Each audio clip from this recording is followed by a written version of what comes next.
Ladies and gentlemen, welcome to another episode of another Overreaction Sunday here at the Columbus Wired. I'm joined per usual by I'm Drew Sample. I'm joined by per usual by my co-host Andy Evans and our on and off again guest co-host Mr. Dillon Davis. How we doing, fellas? Good to have you guys here. So just want to get right into it. What a victory yesterday. I was too big of a wuss to say blowout, but I was leaning towards it. And but I was too much of a wuss to call it. I said two touchdowns or two scores. I think Dylan, you're on the same page as me. And Andy thought it'd be a real bar burner, and boy was Andy wrong. As per usual. Yeah, right. But just I mean, let's just get right into it. Like just kind of thoughts on the game. Andy, how about you get started? What did you think? You guys were actually in the press box, so I thought from the outside, I mean, it was kind of a thing all season. I felt like the Buckeye Nation going to these games has been really low energy. It felt like it outside, and then Andy was like, you were saying in the stadium, it was nuts. And while I watched the game, it seemed pretty nuts. So, Yeah, Dylan, maybe you had a different take. Before the game, we typically go down to the field, kind of mosey around, take some pictures, video of the scene, and of course, ESPN College Game Day, Big Noon Fox, they were both there. The energy was good. The energy was good pregame. And you heard Ryan Day himself, as well as Will Howard, say that, especially Will Howard, that he had never heard the stadium that loud before. He was like, Ryan Day praised Buckeye Nation at the beginning of his post-game presser, saying, hey, the crowd was hyped. They were, there were some situations where he expected the crowd to get loud, and they did. Certainly because we're in the press box, we're kind of cut off. I mean, you can obviously still hear the crowd, but they got the glass windows, so it kind of cuts down a little bit on the noise. But I thought that the energy was good. And what can you say? They won the game by 23 points, and they were after that first touchdown drive, which I know we'll get into here in a minute, by Indiana. Ohio State goes 3 and out. Indiana goes right down the field and scores. And you're kind of thinking, here we go. This is going to be a barn burner. I knew it. I called it. I knew it. I just knew it. And then all of a sudden it's 31-7. And, that first half, sure, it was a little dicey. Ohio State benefited from a botched snapped punt, second week in a row now, and that set them up with their second touchdown near the end of the first half. That really gave them, that was, I think, the spark. That was the momentum that they needed, carried into the second half, because then it was all pretty much over but the crying, except for Cignetti's touchdown at the end of the game, and then went for two and got it. And then Ohio State comes back after recovering the onside kick, and they kind of stuck it right back to old Kurt and the Hoosiers. But overall, you can't argue with beating. Yeah, Indiana's schedule may have been soft this year, but that was still an undefeated, fifth-ranked Big Ten team, and you beat them by three touchdowns. So how can you argue with the end result? Regardless of how the beginning of the game looked, the end is what matters the most, and you won the game by 23 points. going into the season, though, they didn't have a soft schedule. Like going into the season, playing both Washington and Michigan, when nobody knew those teams were going to turn into garbage. So, and that's true. In hindsight's 2020. And they dominate. They dominated every team they played except Michigan and Ohio State. So I think that they're pretty underrated. So, Dylan, what were your thoughts on the game? First, the atmosphere was electric for sure. Not just Brian and Will Howard saying that, but Kurt Cignetti talked about that in his post-gamer as well.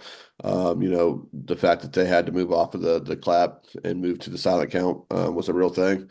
Ryan, referenced that in his post-game, that he felt like that was a big deal, and a large reason why the offensive line struggled for Indiana. And obviously it is, if you've ever played offensive line or, had to use a silent count before. It's brutal. It's brutal, man. I mean, you're just not going to get the same, timing as you would otherwise naturally. And then when you're talking about going against that defensive line and those athletes, that's a recipe for a disaster. So that was a big deal. without a doubt. They said as much. But the atmosphere was electric. Don't let anybody tell you. Look, a lot has been made about Ohio State's stadium atmosphere this season on Twitter, social media from Buckeye fans, and rightfully so. It's routinely subpar. It's not good enough on a regular basis. I think that's pretty much a consensus, take from Ohio State fans. Don't let anybody ever tell you that it doesn't get loud inside Ohio Stadium, because it was loud yesterday. It was a great atmosphere inside Ohio Stadium yesterday. So it affected the game. So the problem is it needs to be that way week after week, and it's not, and it won't be. I just know that there are too many issues, fixable issues, but issues nonetheless that facing Ohio State's game day atmosphere. But yesterday was loud, so don't let anybody tell you Ohio Stadium's not loud. It's a tough place to play in without question. And if they don't believe that, ask Curt Cignetti how big of a deal it was yesterday. As far as the game itself, went a lot like I thought it would. I guess if I was surprised by anything, I was surprised at how well Ohio State's offensive line held up in pass protection. Will Howard didn't really get touched all day. Look, Ohio State still didn't run the ball all that well against a good run defense in Indiana. So, that's obviously a big part of it, but they still didn't run the ball all that well. But they held up well in pass protection. And all in all, I thought they held their own given the circumstances and the position they were in. Other than that being semi, surprising to me, I thought the game went a lot like I thought it would. I thought Ohio State was multiple scores better than them. Talking to Andy walking in the stadium, I said, the only one thing would surprise me in this game outcome wise would be if Ohio State got blown out. Otherwise, nothing would surprise me. It would not surprise me if Ohio State blew them out. Wouldn't surprise me if they won a close game, and it wouldn't surprise me if Indiana won a close game. I always felt like it was closer to Ohio State blowing them out than it was if they lose this football game. And that kind of how it played out. So, what that means for Indiana moving forward, we'll see. We'll get a big answer to that on Tuesday. But for now, it's another top 5 win for Ohio State. They did what I thought they would do. This team's starting to roll. They're playing so well on defense, offensively. You still there? I lost video. Oh, okay.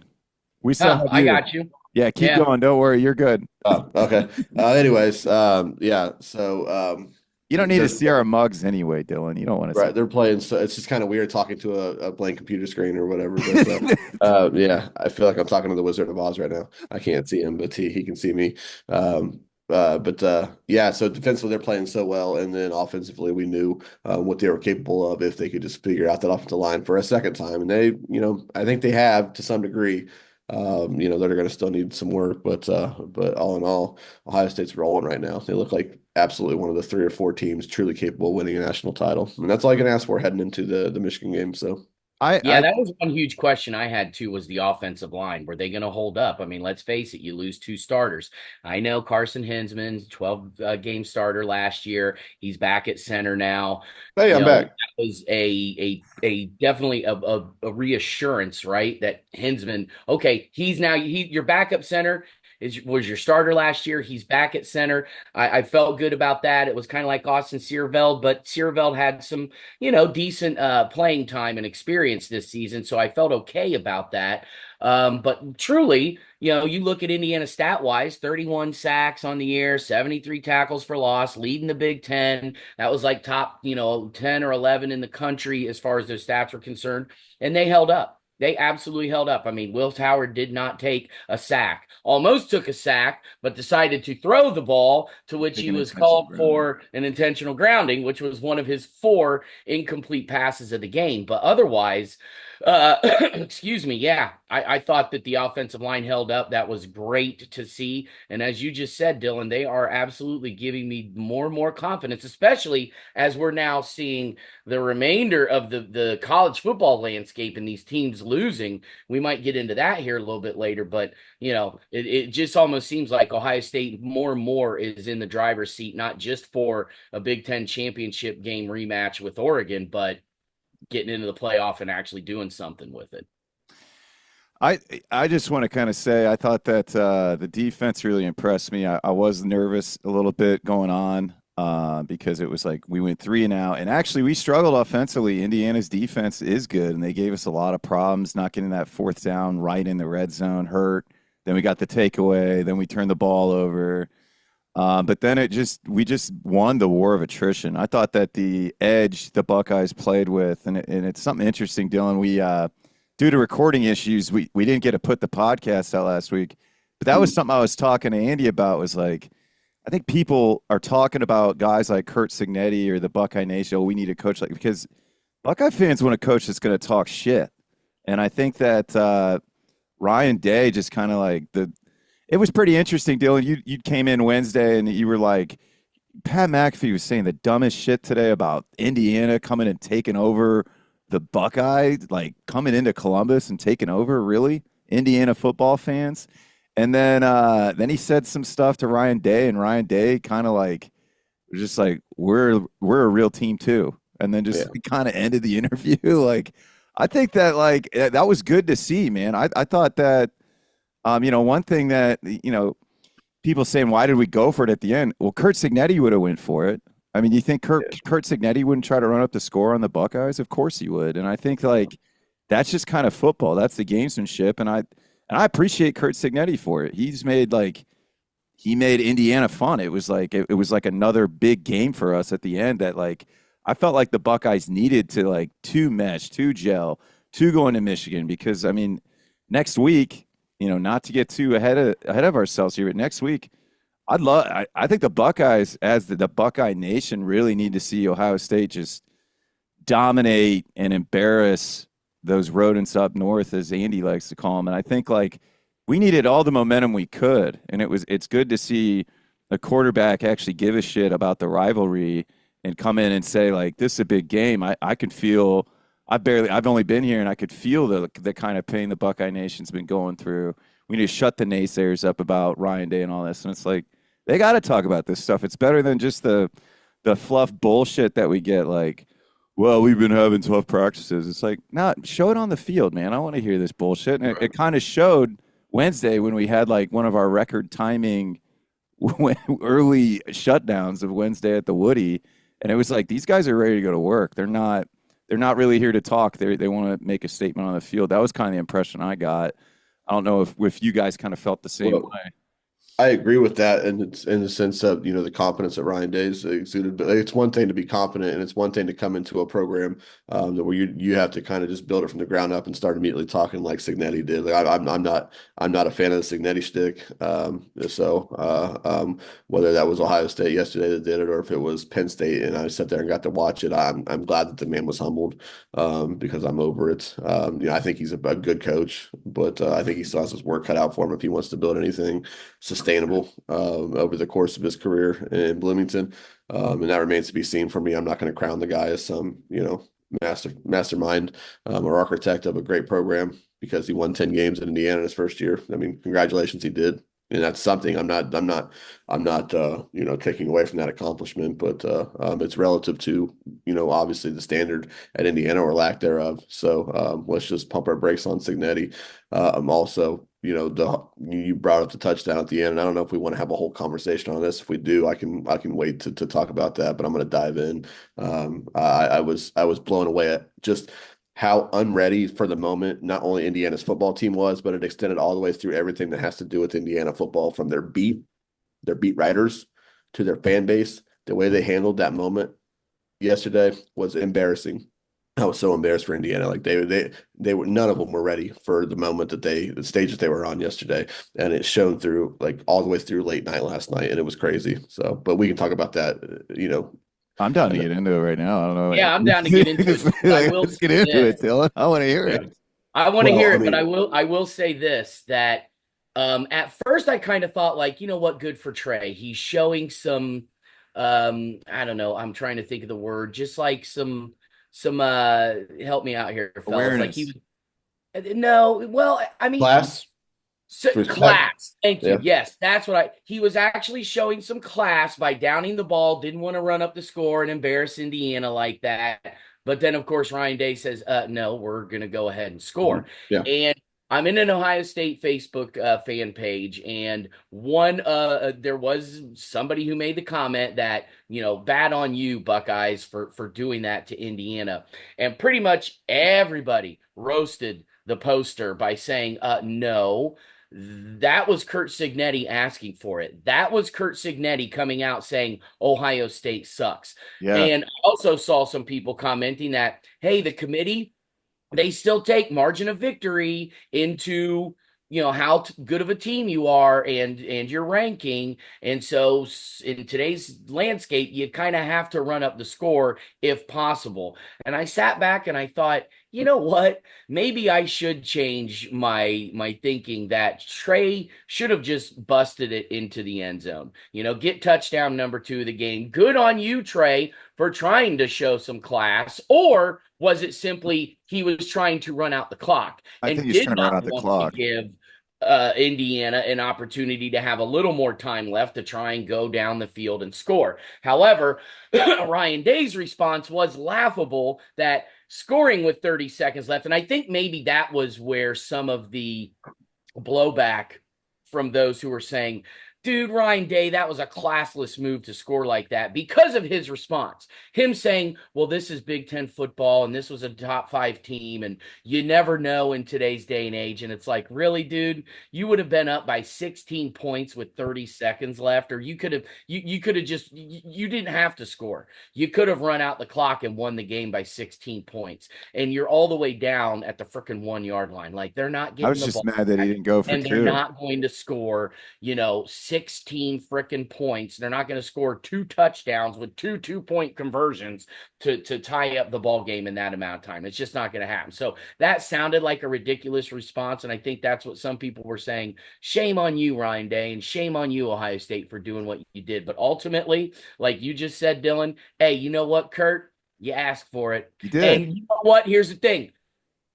Sometimes you just have to come in with a brimming confidence and talk some trash to motivate, guys that have been feeling worthless for a long time. And you come in and you go, F them, F everybody else. You guys are awesome. I'm the freaking man up in this piece. I'm King Kong. Like, nobody ain't got shit on us. All right, little training day there for you. But that you have to come in with that attitude, and Kurt Cignetti did that. And like you said, Dylan, to your point, hey, you got off to a 10-0 start, first time ever in your 137-year history. Good for you guys, but you kind of got spanked by Daddy. All They right, took the belt out. up, That's how you take up, the belt to the buttocks. acting like a snotty little brat, and Daddy had to spank your little behind and show you who the boss really was. I'm upset that we didn't go for 2 at the end there, because I think that that would have been a truly classless. because it's just like Woody Hayes said. Why'd you go for 2? Because I couldn't go for 3. A lot of people were saying that in that Facebook, fan page. And I'm like, all right, come on. Like, there is a line that you can draw. I mean, even Woody, even though it's classic now and everybody rah-rahs it, that actually was a pretty classless move by Woody back in the day. I know. I just said an absolutely blasphemous statement about the greatest coach in OSU history. But I am curious, Dylan, what you were talking about as far as not only like the fan base, but the media too, and what they were talking about late into last night. Because I really haven't read up on Indiana stuff at all since yesterday afternoon after the game. Sure is a whole lot of crying.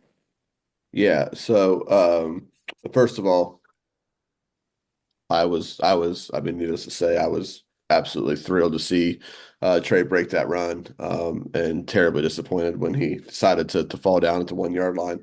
And then I was just absolutely elated to see Ryan Day say, to hell with your class or your, a nice little gesture. We're going to put this ball in the end zone.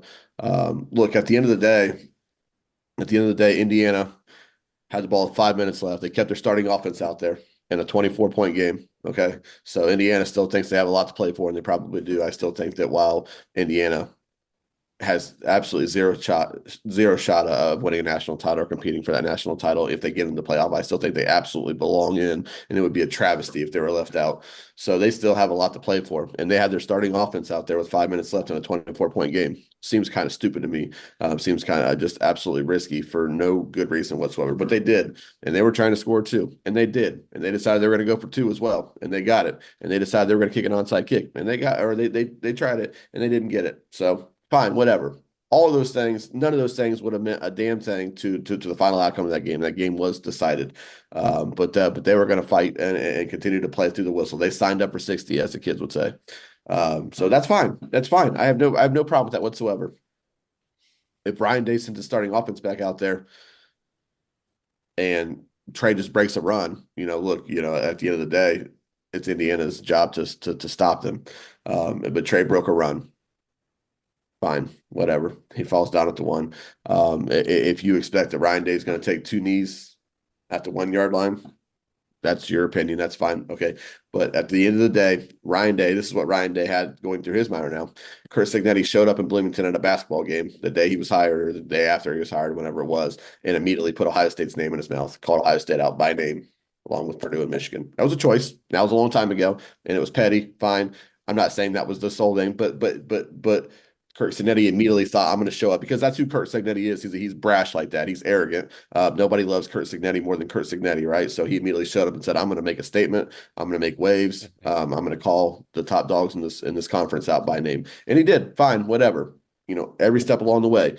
Google me, talking about how much he wins, all these things. And then on top of all that, you have how that game went at the end, where he had a starting offense out there clearly trying to make a last ditch effort to make the score look better, because we know that matters for Indiana. The dialogue all week on Indiana has been like, hey, if they get blown out in this game, what does that mean for the playoff chances? Or as opposed to if they have a respectable loss, what does that mean for their playoff chances? So look, a 16-point or 15-point, whatever it was, loss looks a hell of a lot better than a 24-point loss or a 23-point loss, or whatever. So that's what he was trying to do there. He was trying to sneak one in. He was trying to grab one and say this, we could walk into the media room after and say, look, we only got beat by 2 scores, in Columbus, when we all knew that it wasn't even that close. That's what he was trying to do. And Ryan Day said, to hell with you. Take this 23-point loss and go talk to your media. But my biggest thing here is the way that the Indiana media had an absolute freaking meltdown with that decision by Ryan Day was just blew my mind. And it just signaled that, like, yeah, you're an Indiana beat writer. You're not used to these kind of moments. You're not used to the stage and the things that happen here. And all they could talk about was how classless Ryan Day was for scoring that touchdown. And I was bewildered by how, to a man and woman for that matter. I don't know but to all of them across the board, every person on that beat had something to say publicly. And some of them were writing columns about it, or it was part of their lead to the stories. Is Ryan Day, classless, running up the score on poor old Indiana, and it just told me like you guys aren't ready for this moment. Just like that football team wasn't ready to be in that moment in a top 5 matchup on the road in Ohio Stadium. They weren't ready for that moment. You guys weren't ready for it either, because all they could talk about was all poor Ohio State ran it up on poor little Indiana. This is what you were trying to not be. You were tired of being poor little Indiana. You were ready to step up. You've enjoyed it for 10 weeks, being 10-0 and being one of the talks of college football, one of the best stories in college football. You've enjoyed it for 10 weeks, and now all of a sudden, big bad Ohio State, runs up another touchdown on you in the final seconds, something that you brought on yourself, frankly, in my opinion. And now all of a sudden, all you want to talk about is, oh, Ryan Day's a classless little bitch, poor little Indiana. And it was just, and obviously the fans were all that way as well, just across the board, from program to the media that covers them to the fans that root for them. None of them were ready to be in a top 5 matchup with Ohio State on Saturday. They thought they were looking forward to it. And by the end of the game, we all found out that none of them were ready for that moment. And that's fine. Hey, look, it's all new to them. Maybe with time, Cignetti does build something there, and this becomes the norm for them. And they build a little bit of a backbone and some thick skin, and they understand what it's like to be, near that mountaintop, or fighting to be in the crosshairs. Yeah, exactly. But for now, I was just amazed at how absolutely wussified that entire fan base was. And frankly, I can't say I'm surprised, but I was disappointed, because I enjoyed this Indiana story. I've enjoyed the fact that Indiana's been at the stage where it never stopped being crazy to me yesterday. That walking into the stadium saying like, oh yeah, we're gonna go watch a top 5 matchup between Ohio State and Indiana, to watching these two teams on the field and saying, man, it's a really big game for both these programs, and that's Indiana on the field. To after the game, thinking like, man, that's a really good win for Ohio State, and it was Indiana. It never stopped being weird to me, but I've enjoyed it. And I've enjoyed the fact that was true. And then I started seeing all this stuff and the things that were being said. I was like, wow, you guys absolutely deserve to have been humbled like this. And Pusillanimous. Lack of courage. I'm gonna have to add that. I'm gonna have to add that one to my dictionary. So that's where the word comes from that we're not supposed to say. I just want to say that. Okay. I heard you check it. That's good. I did not know. That's good to know. But that's lack of courage is absolutely it. They were just absolute cowards. And you know what, frankly, I'll say this because I know we can't go on forever, but I'm going to say this. Talk about being a coward. Talk about being a coward. So before this game was even over with, Curt Cignetti deciding to punt on in plus territory in that game, down 3 scores, and he decided to punt. That was absolutely a, hey, please don't beat us by 40. We're going to try to keep it as respectable as possible because how badly we get beaten this game matters to us in the CFP. That was a very, very obvious sign that that's what he was trying to achieve by punting there. And he said, we can't win this game. We're not going to try to win this game. We just don't want to get beat by 40. So everything about that program and that fan base and those beat writers yesterday was absolute cowardice. And they deserve everything that, that they got. So, and that's why when you said, I wish they'd have went for 2, generally you're right. That would have been a really classless move. I would have, in almost any situation, I would have been like, I don't know about that. But if you'd have told me, if I'd have known how everybody was going to react on the Indiana side to that touchdown, I'd have said go for 2, absolutely, and I'd have onside kicked that damn thing afterwards. Yeah, I think I was on that page. It's like I appreciate Curt Cignetti and him talking shit. I thought it was good for the Big Ten, to be honest, like just to like have the chip on the shoulder. That was good to see, and also I felt like it brought something out of Ohio State. It brought some more grit out of Ohio State that it needed. And we need the chip on the shoulder. We need people to talk some shit to us, and then we actually stand up and play the way we're supposed to. And I think, sorry, I'm sorry. No, you're fine. You're fine. Keep going. I don't think it has anything to do with the CFP and style points. There's nothing Ohio State needed to do in late in that game to change anything about the narrative for their win. Like that was any suggestion that had anything to do with that is absolutely nonsense. But at the end of the day, the way that Will Howard was reacting on the sideline, Ryan Day's decisions, it was very clear that they wanted to send a message to Indiana. If poor little Indiana fans think that like that was ridiculous because I've seen a lot of people saying, why is Ohio State this juggernaut, going after Indiana, treating Indiana like it's Michigan or somebody, like, because you made it that way. You wanted that attention. You got that attention from the top dog in the conference. Congratulations. Now don't bitch about it now. But it was very clear that Ryan Day and Will Howard, the way they were acting, all of them, that they wanted to send a message, and they did. So that final touchdown was a message sent to Indiana. There are no two ways about it. It was a message sent to Cignetti in Indiana to stay in your place or know your place in the pecking order of this league. So big brotherdom. I love it. Absolutely. It was a nice big brothering that Michigan almost big brothered them the week before. Yeah, and I felt like I was kind of getting scared of Indiana until I saw that Michigan game. I was like, they're catching teams off guard. But like the way they ran up the score on Nebraska, they ran up the score on every team they played. And you know what? Good for them for doing it because they had to, because they're Indiana, and otherwise they wouldn't get any respect. So I'm down. If we're ready, do we want to? I kind of thought there was something funny that went on across the college football landscape yesterday, which was extremely odd, which was inappropriate field rushing of fans. There were 2 premature, actually almost 3. Yeah. This is the one that I think is, if people really want to be up in arms about classless. Sorry, let me kill this sound here. Why on earth is Clemson rushing the field after a shellacking in Citadel? Why are they rushing the field in Citadel? Is it that big of a rivalry that we just need to rush the field on Citadel? This is insane. Oh, okay, we don't know if we're going to rush. No, we're going to rush now. Yeah, we're going to rush the field on Citadel. Then, of course, we had Auburn. Auburn did the premature rush. So they had to shut that down, but it was first done by tearing down the goalpost. Arizona State was the wildest one. That game wasn't over yet, and the post are down.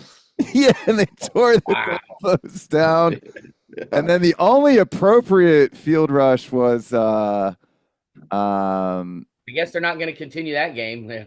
No, they did. Down to a possible game-winning field goal. They had to put the goalpost back up. And then they had to push everyone back. It took them 20 minutes to get them off the field.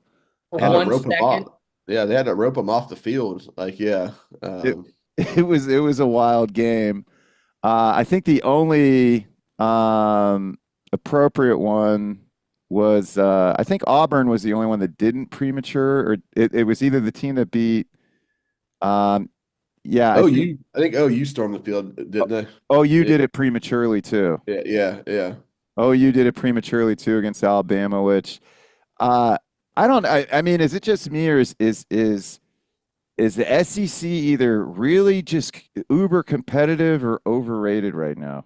Oh, they're just it's just average as hell, man. It's just average. Is I think, NIL yeah. just really balancing out the playing field? I think now that like we can legitimately pay players and it's not under the I table. mean, I think that the schedule. I think the schedule's a real thing. Like they're tough schedules. I mean, now some of these teams are getting beat by average teams as well. But I think certainly some of these schedules have helped to thin out, these records. But at the end of the day, like I mean, I think we've always been force fed this idea that the SEC is elite. But really, there's just maybe a team or two at the top who are capable of winning national title. Some of them actually, go in and do it, and it just kind of falls under the SEC is elite. But if you want to go year by year through the past decade and a half, and say like how many teams could have really won a national title?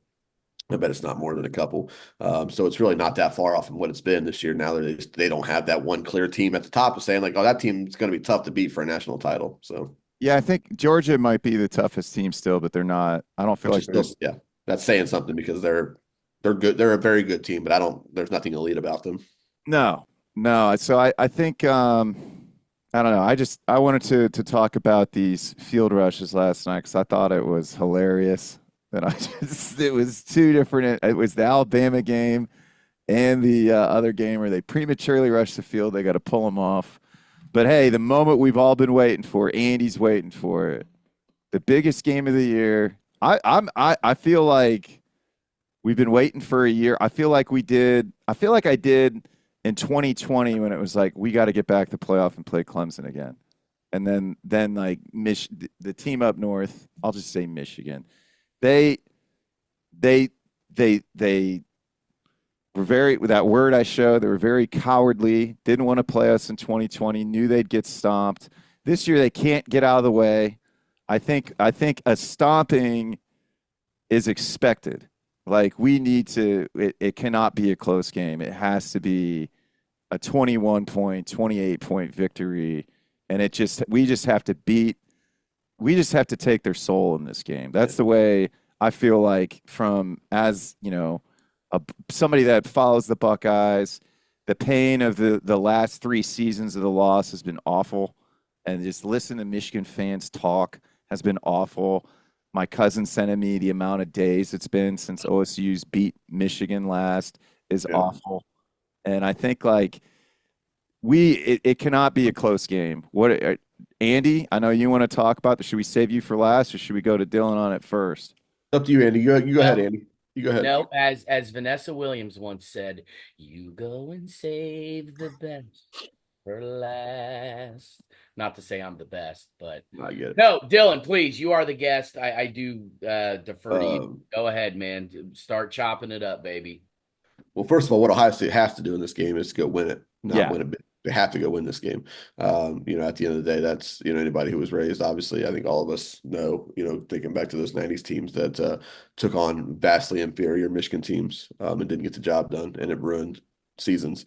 So what they have to do is they have to go win the game. Now, certainly, like it would be after the game, after the enjoyment of beating Michigan wears off, it would be disappointing to say that they didn't go win this game by at least 3 scores or cover.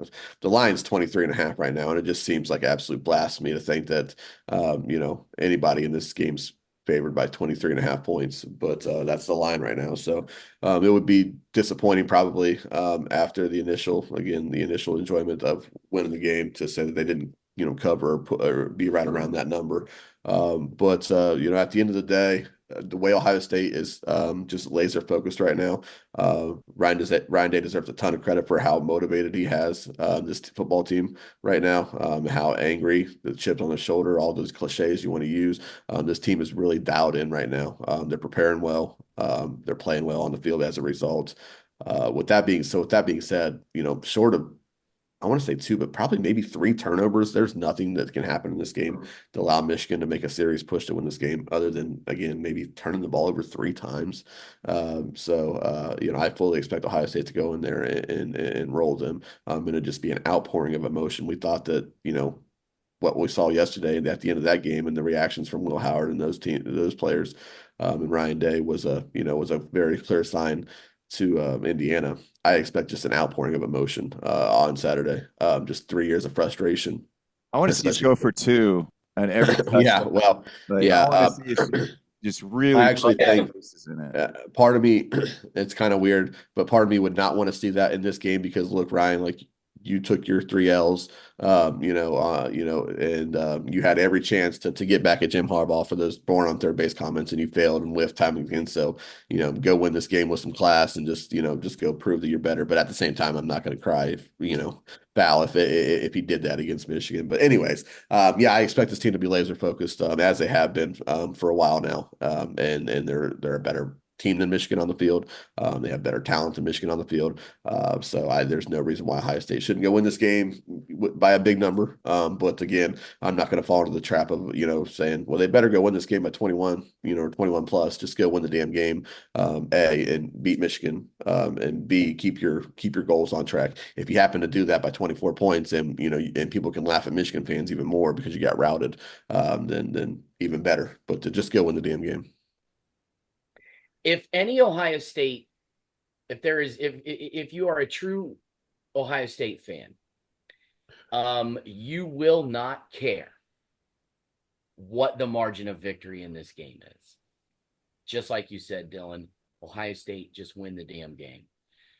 Would we love to see Ryan hang 100 on Michigan?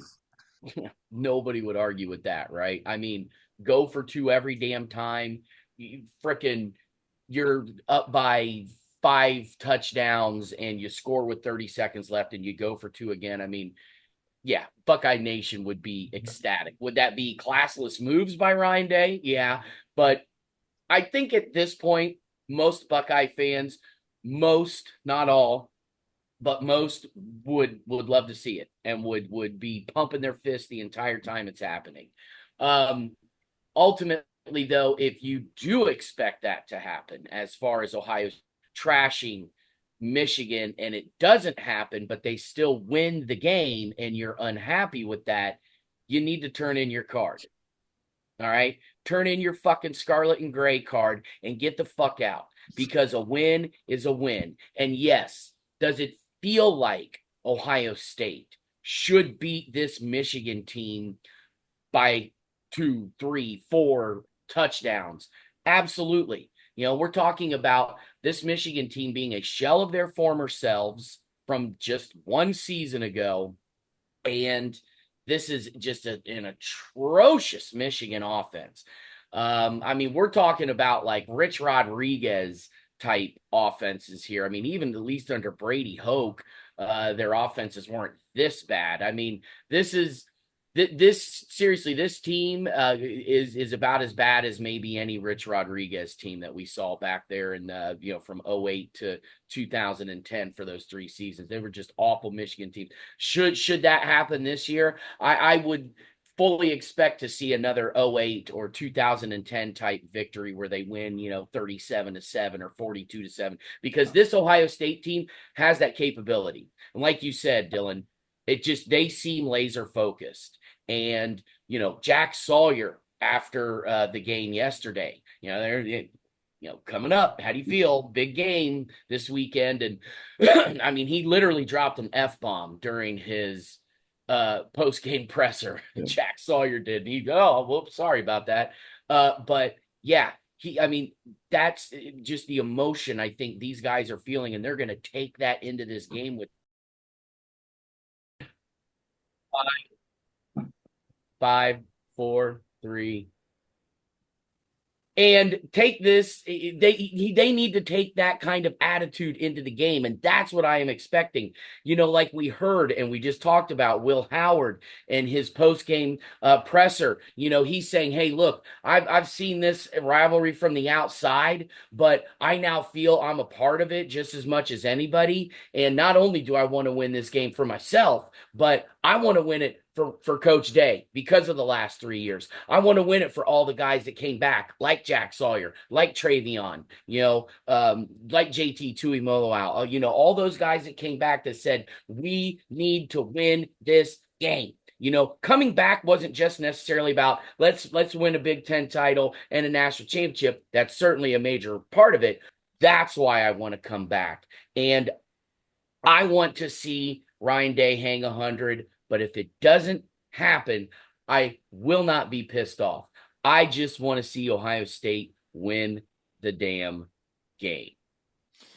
I think I would add real quick to my comments that I want to see Ohio State win the game by 21 plus because they should.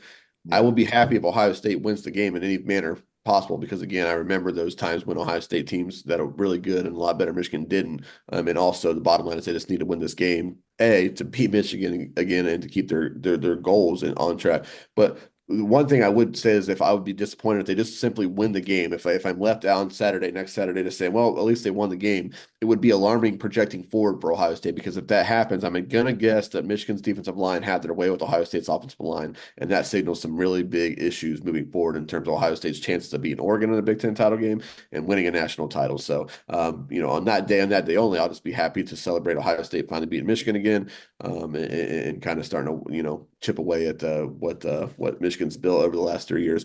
But it would signal a very big issue for Ohio State if they only just go win that game, whether it's by a touchdown or 10 points. It would probably be alarming because of the way that the game probably went out, played out and what that means projecting forward.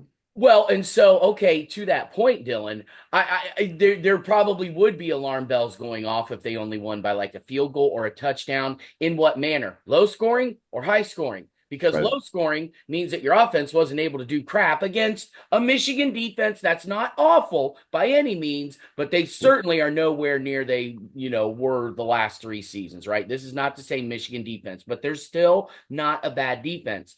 However, if it is a high scoring affair, then obviously Ohio State's offense was rolling, but that means Ohio State's defense was allowing a putrid Michigan offense to do some things. That would be more concerning to me, quite frankly, if it's a high scoring game and Ohio State barely wins than if it's a low scoring game and Ohio State barely wins. Because I would expect Michigan's defense to kind of come in and play fairly well. But if Ohio State's defense is allowing Michigan's offense to score some points and ramble down the field, I know what we've seen. They get off to a slow start.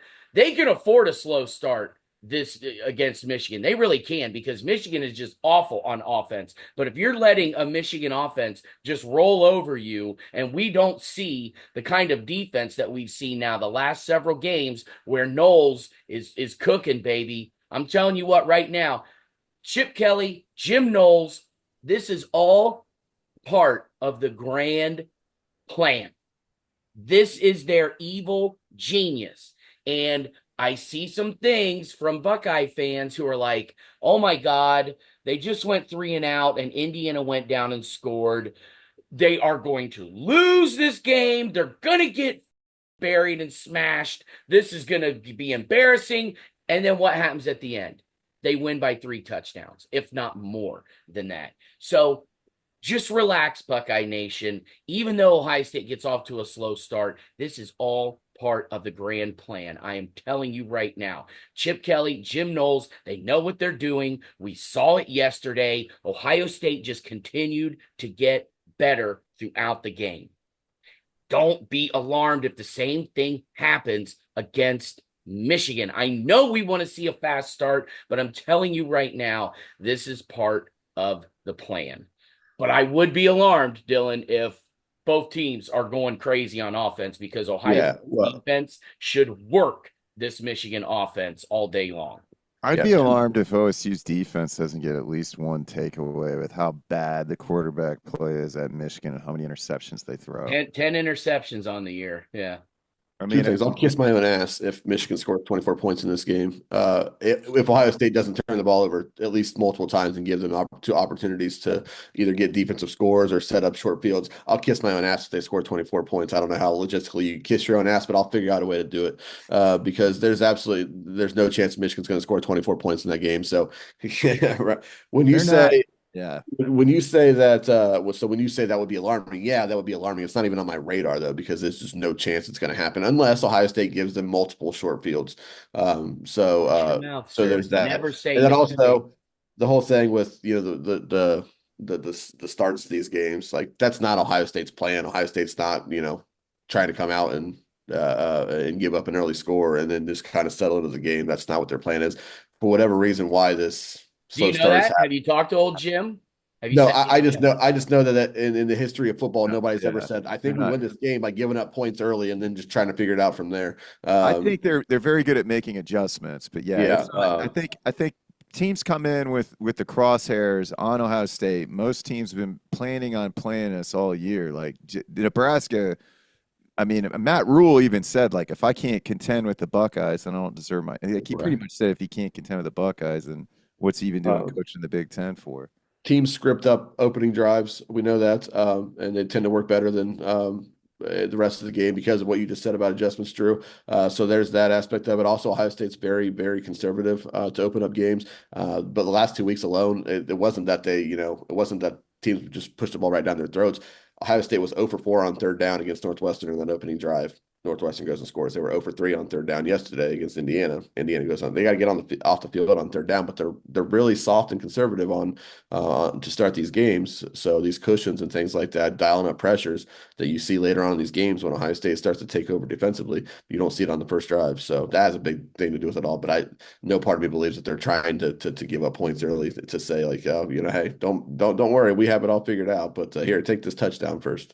I'm telling you right now, man, it would not surprise me. Why do they play so soft on that first drive? Why aren't they dialing up crazy blindside blitzes like they were yesterday against Indiana?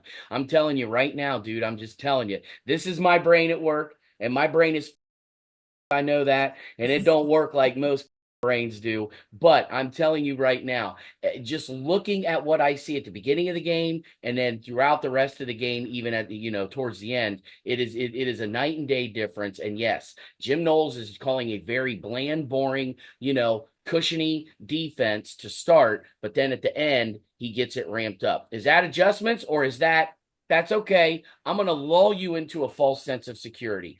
I'm going to Muhammad Ali your ass, all right? And I'm going to rope a dope and make you think one way, but by the end of it, it's going to be a totally different outcome for you. So, honestly, it's not like I think Jim Knowles is saying, I want them to score on us, but I think he is also saying to himself, it's okay if they do, because by the end of it, you're not going to have very many more chances to score, if any at all. That's basically what I am saying. So yeah, please don't misconstrue the fact that I am saying that Jim Knowles is wanting them to score by calling these defenses, but I just also think he knows exactly what he's doing, and by the end of it, he already knows what the outcome is going to be. That's basically where I'm at with that thought process. I hope that made sense to you guys, to anybody else out there. Hey, you did a good job saving face. Now, it ain't saving face. Oh yeah, that's what. Saying Yeah, exactly what I'm talking about. yeah, that's what he feels. So it's not saving face. I don't. I mean, look, it's not a big I'm deal. just teasing Who it. am I? We all. I don't agree with it, but I mean that's. I mean that's how he feels, and that's not saving face. Good for you for standing on what you What you think. feel? He feels that Ohio State likes to go three and out and give up touchdowns I'm early. just telling you right now, dude, it is a master plan. It is roping the dope. And all I'm saying is that it would not surprise me at all if Chip Kelly and Jim Knowles are playing it conservative at first to go, okay, if we can get away with playing conservative, we're going to continue to play conservative, because I don't want to let the other teams out there get some tape on us and see some of the different things that we have to do to make it happen. And when conservative doesn't work, like Northwestern and like Indiana, then they're like, okay, let's start pulling some tricks out of the bag. Let's start mixing it up a little bit more, so we can actually win this football game. And yeah, we're going to have to kind of divulge a couple of secrets here. Like that blindside blitz where he was blitzing both Cody Simon and Lorenzo Styles from the blind side. He did that a couple different times yesterday, and I thought it was absolutely brilliant. But he had to pull that trick out of his bag to make it happen. So, Yeah, I thought Cody Simon had a great game yesterday. What did he have? Two and a half phenomenal. sacks? Yeah, He was. phenomenal. Yeah, he had the best game of his career at Ohio State. Yeah. Frankly, he's. I asked him this was it last week or the week before when we had him on Wednesday nights, and he shrugged it off because he's Cody Simon. Of course, he's not going to talk about himself because he's an All-American dude. I asked him, like, do you feel like you're playing the best football of your career? Because he is. Over this 4-game stretch. Matter of fact, this 4-game stretch that Cody Simon's had over these last 4 games is probably one of the better linebacker stretches you've seen at Ohio State in a long time. Not just Cody Simon's best football. It's one of the best 4-game stretches I've seen from Ohio State linebacker in quite a while. So Definitely. Yeah. Without a doubt. Well, fellas, I was looking and I messed up. Auburn was the only proper field rush. Oklahoma rushed the field with 20 seconds left. I mean, yeah, it was insane. But I guess anything else we want to add? Do we want to talk about the bigger college football landscape? I think we kind of already covered that, though. I think the SEC. Yeah, right now SEC's in flux. Big 12 is in flux. It's going to be interesting to see what the committee does here on Tuesday. But quite Notre Dame's I don't give a doing shit what it should do. I don't give a shit what the committee has to say right now because it's all just fluff. It's all just pomp and circumstance until we get to the Sunday after the conference championship games. Really, their rankings don't matter. And that's why people are getting confused because they're seeing ESPN go, well, okay, Miami, they're the highest ranked team out of the of a power conference. So right now they'd get the automatic bye. And it's like, well, SMU is technically in the lead for the ACC conference. I get why ESPN is saying, okay, Miami would be in this spot because they're the highest ranked team. They're not even leading their damn conference right now. So all of these rankings are complete show. That's all it is. It's a disgrace. I think I'm still interested for Tuesday for 2 reasons. First of all, the possibility of the ACC getting 2 teams in now is increasingly likely. Clemson sitting there. You talk about Clemson rushing the field, Drew, and I know that's not why they did it, but coincidentally, they're firmly back in the college football playoff picture, without a doubt, given what happened yesterday. If they have a big win against South Carolina, I definitely think it's going to. Yeah. They're going to get in. But I also want to see what happens on Tuesday because, as we know, the grandstanding for SEC teams. I want to see where these teams end up falling and seeing what kind of doors left open for 3-loss SEC teams to get into the playoff, because I promise you there will be a door open. How big and how many doors for how many teams? I don't know. That's what I want to see on Tuesday, but I promise you there will be doors open. Look, at the end of the day, if Georgia loses the SEC title game, there's not a single playoff team left in the SEC that doesn't have that. Well, I guess Tennessee would have. Yeah, Texas. So Georgia's I think they're automatic now to play the winner. They're going to play in the SEC title game for sure. Yeah. And Texas and Texas A&M probably the weakest schedules in the SEC. Yeah. Which, oh, by the way, just an aside, that used to always be one of my favorite games growing up to watch. It was always on Thanksgiving Day. Friday after Thanksgiving. Yeah. Yeah. And so that was always one of my favorite games of the football season, to have Texas A&M and Texas, day after. So the day after Thanksgiving, it's just always one of my favorites. So I'm so glad that they're playing that game again. I'm really looking forward to watching that. I don't like either of the teams, but I just love the fact that game's being played again. I can't believe that they let the rivalry go for like 10 years. I know. That was insane to me. Yep. So, but anyways, yeah. So I'm excited looking forward to seeing how these SEC teams fall on Tuesday and seeing what kind of doors left open for some of these teams. Because I promise you, and I think everybody knows it, whether they want to admit it or not, that there will be a door left open for these teams. So, who do you guys want to make some predictions for next week around the big rivalry games? I never make a prediction ever. Yeah, I'll be happy to make a prediction. You talking about score prediction, Drew? I would just say win or loss. We could say score prediction if you want. I'm okay with that. About for the Michigan game or just in general? In general, I think. Obviously, I'm going to say Ohio State wins. You get paid for the game, Dylan. You're sure. 45-10. I got Ohio State winning. I think it's a blowout. I think they rub Michigan's face in dog do. I think it's I'm going ball. I could be way wrong. But hey, I wanted to say a blowout against Indiana, and I didn't. I said 2 touchdowns because I didn't know. But I don't. I feel like OSU is now clicking together. They're really meshing. They're really executing a lot better, and I think that they're going to look to start like just pulling away from, because right now I feel like they've kind of been in the lead, but they got, they're in the race and people are still behind them, but now they're just going to start pulling away. I'll take 31-6 Buckeyes. So I'm just all in on what this defense is doing right now. And then given just how putrid, how anemic that Michigan offense is, if Ohio State lets them in the end zone, that in itself would be disappointing again. I know in the grand scheme of things, as we talked about, just go win the damn football game. But so I'm going to say Ohio State doesn't let them in the end zone. So yeah, I'll take 31-6, which is a cover, which I said that's a tough number for me to get to in this game. Just just knowing what we all know historically, but that is a cover. So What's the spread? 23.5 last time, as of last night. I haven't looked at it today. So Okay. yeah. Don't give if you don't want to give a prediction, don't do it. I am so He superstitious, likes and it. Yeah. my brain is still stuck in the John Cooper era. Yeah. It really is.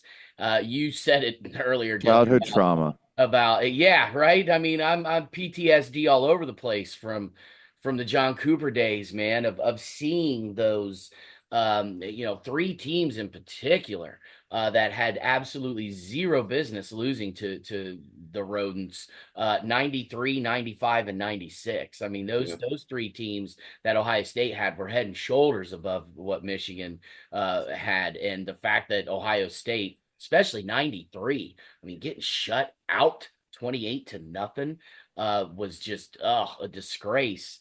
Letting Biaka Batuka in 95 run for what is still an Ohio State Michigan rushing record, 313 freaking yards.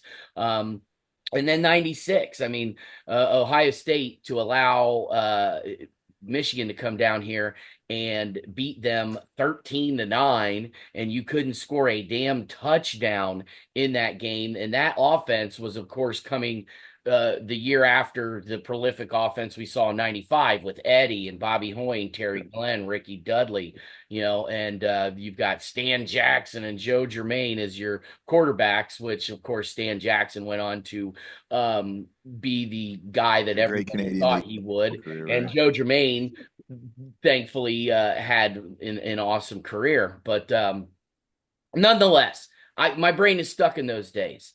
Obviously, Jim Tressel and good old Herbs came in, righted the ship, but it almost got to the point where it felt like it was kind of not being as much of a rivalry as it was. I mean, for the 13 years that Cooper was here, the pendulum is over here. Then Urban, Jim comes in, starts swinging it back, and then Urban swings it all the way up. And now it's like, okay, there's no middle ground here. Like, that's a rivalry. You do have to have some tit for tat in a rivalry. And it was all the way over here with Cooper and then all the way over here with Urban and Jim. And then now here we are, Buckeye fans, 3 years later, and we're pissed, right? I don't think we felt this kind of fire in the rivalry. Yes, you can hate Michigan, but I don't think we hated Michigan as bad as we do right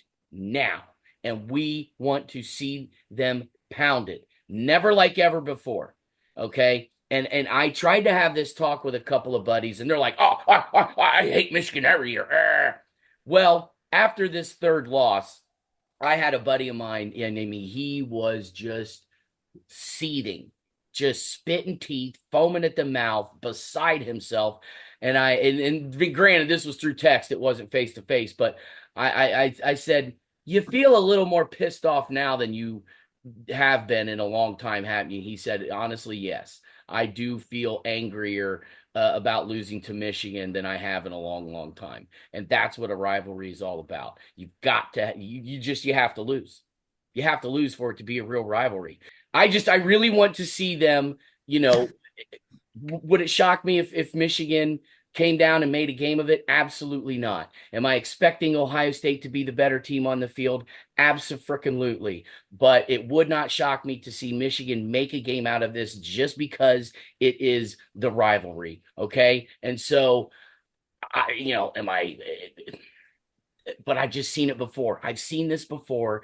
And my brain once again, PTSD, John Cooper childhood trauma days. I can't make a prediction on it, but I will say that I do expect Ohio State to be the better team on the field. And I want to see this defense just get after uh Davis Warren or Alex Orgy or whatever quarterback they have on the field. Just get after that quarterback for 60 minutes and punish them over and over and over and be the defense that I'm expecting to see. And Jim Knowles, it probably still hasn't pulled out all the tricks. I think he's going to make he's going to be making some pretty crazy calls on Saturday. I can't wait. I'm looking forward to it. So go Bucks. Absolutely. Any other games? We got Texas A&M. Who you got, Dylan? I think A&M is going to beat Texas. I So do too. coming off of a bad loss last night, Texas is, I don't know, they kind of seem right for the picking right now. That game in Kyle Field, all the emotion of having that rivalry back and it being in Kyle Field, I think A&M is going to get them and just going to throw the SEC for a whole nother loop. About the playoffs.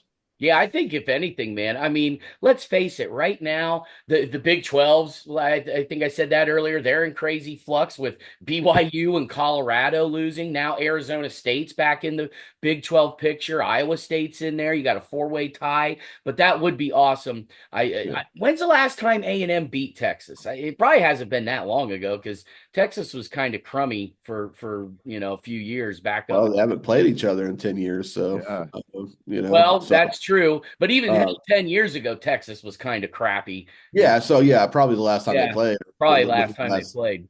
couple But of years of that, yeah. I would love to see just more chaos in college football. Wouldn't it be great? Yeah, A&M beats Texas. Now you got all these two-loss teams, and Tennessee's back in the driver's seat with only a loss in the conference. And The last match in 2011, Texas won by 2 points. And then in 2010, A&M won. Okay. And then it was 2010. 2011, that was the last time Yeah, they that's played. Yes, crazy. it's been 13 years. Dang. Yeah, because Can you imagine not A&M. playing Michigan for 13 years? Yeah. No. Well, and the thing about it is like, so A&M obviously goes to the SEC, but at the end of the day, Texas hates A&M, but OU's their rival. It's kind of like the Michigan State thing. Like Michigan hates Michigan State for sure, but it's always going to be about Ohio State. And it's the same thing with Texas too. So I'm sure A&M probably, I don't know how that all worked out with it when A&M went to the SEC, but I'm sure Texas probably wasn't. They probably wanted to play the game, but they weren't like. I still think it's weird that Nebraska doesn't play Oklahoma because they had a really big rivalry too. Yeah, I mean everything about like when the Big 12 just fell apart, or like it took so many good, not seeing, and I guess they played this year, but to not seeing, and again, it was one of my more favorite games later in the year. Not seeing Colorado, Nebraska playing every year was, Yeah. was terrible for college football. So many things, and that's a whole other conversation. But where college football is now, where it's gone through the years to get to this point, has taken so many things away from us as college football fans. And there's some good things that we've gotten from college football now as it is, but we've lost so much along the way. So glad to get some of these things back for sure. Well, I Couple know that more game prediction. Oregon State, they played their Civil War early in the season, which was weird to see. Did Washington State play their Apple Cup this year? Yeah. Yeah, they did. They played Yeah. the same week, and I just want you guys to know, in case you didn't know, that Washington State, even though they're 5-6, is now the Pac-12 champion because they beat. Oregon State is they upset Washington State. Oh, okay. Yeah. It's a big game. Pac-12 champs, baby. Print those T-shirts. I bet they did. And hey, you know what? Right, good for them if they did. So, a couple more games because they're big games. We got Clemson, South Carolina. How do you see that game going? South Carolina's rolling right now. They look like a really good football team. Hell, I saw some stuff on Twitter last night, after all this chaos in the SEC, talking about potentially maybe South Carolina is the 3-loss SEC team that gets put in the playoff. And while it's ridiculous on its face, you start looking at the rankings and how this stuff could ultimately shake out. And South Carolina could be a very interesting conversation if they were to beat Clemson. But with that, was that game in Columbia or Clemson? It is in. It looks like it's at Clemson. Or no, Okay. I'm sorry, Clemson. Yeah. I'll take the Tigers at home to win that game. Tigers can sneak into. Well, they might actually play in the. I think they play in the ACC championship yeah, if the win if they if with the win they Honda Accord can knock off and yeah Syracuse can knock off Miami. yeah yeah I think Miami's already in. I thought They have won their losses in conference, so SMU's already in. okay okay. Yeah, SMU's the one that's in because they. Oh no, SMU has to beat Cal, but I think So SMU. anyway, very undecided. Yeah. Who did SMU lose to? They lost to. They lost one game at home to BYU. Yeah. So that was an out of conference game. So yeah, SMU's the one that's automatically in. So Okay, so Miami I'll take lost to Georgia Tech, who plays yeah. Georgia. What if they upset Georgia? I think that it's Well, going to be. SMU's not technically in yet because they still have that one conference game left. And if they lose that, then you've got a three-way tie between, and let's say Miami knocks off Syracuse, and obviously Clemson has already played their 8 conference games. If SMU loses and Miami wins, this is like an Indiana, Oregon, Penn State type of deal where these 3 teams did not play each other. So now they're all going to tie in the ACC standings, and then they have to go to like the common conference opponent type deal to decide who the 2 teams are going to be to get in. So yeah, the ACC is still up in the air. ACC is still up in the air, and obviously if Miami loses, they're out. SMU wins, they're in. So, but it's still in flux. We don't know about the ACC yet. Still in flux. Well, it's interesting. Well, fellas, I think that's another week. Dylan, thanks for coming. So, everybody, give us a follow on slash us on X. I'm at your sample. It's Andy's Wired, and then Dylan Davis. What's the number? 56.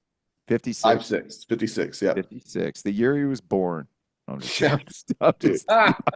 Yeah. Shoot. Every day I see more and more, fortunately my hair color is nice and that it's like a dirty blonde, so it's hard to see the white hairs. But as I look in the mirror, they become more and more apparent every day. So, I feel that way sometimes. I don't know what you're talking about with my gray beard. Right. What are you writing about, Dylan? You writing about the unpreparedness in the moment that Indiana was, and are you gonna write a scathing column and how crappy their beat writers are? No, I would love to do that, but no, I'm not doing that. Certainly, I have a couple of Michigan stories working, just in general stories about this game. A story about what's on the line for Ryan Day, certainly. And then I am going to write my Caleb Downs story at some point as well. Heck So, yeah. yeah. Yeah, we didn't even talk about Caleb Downs with that Yeah. punt return. Just what a playmaker he is. Shout out to Caleb Downs. One of the 5 best players in the country, which once upon a time was the whole idea of what the Heisman Trophy ceremony was about. But anyways, Nope, not quarterbacks only. yeah. Andy, you writing about anything? Yeah, I am obviously gonna I'm gonna write about how much of a pretender Indiana was, and still how much of a contender that Ohio State is. And Indiana's still somewhat kind of a contender. One loss, and I think they could again do be some interesting. damage in the playoff. I mean, it's going to be interesting if Indiana and Penn State both win this weekend, which they should. Then yeah, we're going to be looking at it. I tell you what, if a 2-loss SEC team gets in over a 1-loss Ohio State team, don't give me this bullcrap SEC about you guys having a tougher schedule, because right now you only play each other 8 times in a season. Big Ten plays each other 9 times. And if the Alabama A&Ms and the Mercers and the Kennesaw States of the world that cupcake your schedule near the end of the year, UMass. make you guys, UMasses that make you guys a tougher league to play in, you're completely out of your frigging mind. So if Indiana and Penn State win next weekend or this weekend, there is absolutely no reason that they should not be included in the playoff over a 2-loss SEC team all day long. So Awesome. And that's kind of going into part of my story about, Ohio State being a contender still. I'm going to kind of branch off a little bit. So, but yeah, Awesome. other than that, hey man. There's no Wednesday at the Woody this week, right? Yep. Yep. I was just getting ready to say it's a Yeah. Tuesday at the Woody. Tuesday, all day Tuesday. Tuesday at the Woody all day. Yeah. What Yeah. time does it really kick off? It should still be noon. Brian Day's presser, and then after that will be all the player stuff. So All right. Well, I'll see you guys down there Tuesday you'll be at the there. Woody. Yeah. All right. Cool. Yeah. Awesome. All right, guys. Well, thanks for tuning in. Looking forward to bringing you guys more episodes soon. And that's it. Goodbye. Appreciate you, fellas. Thanks for having me. Oh, awesome Anytime, having brother. you.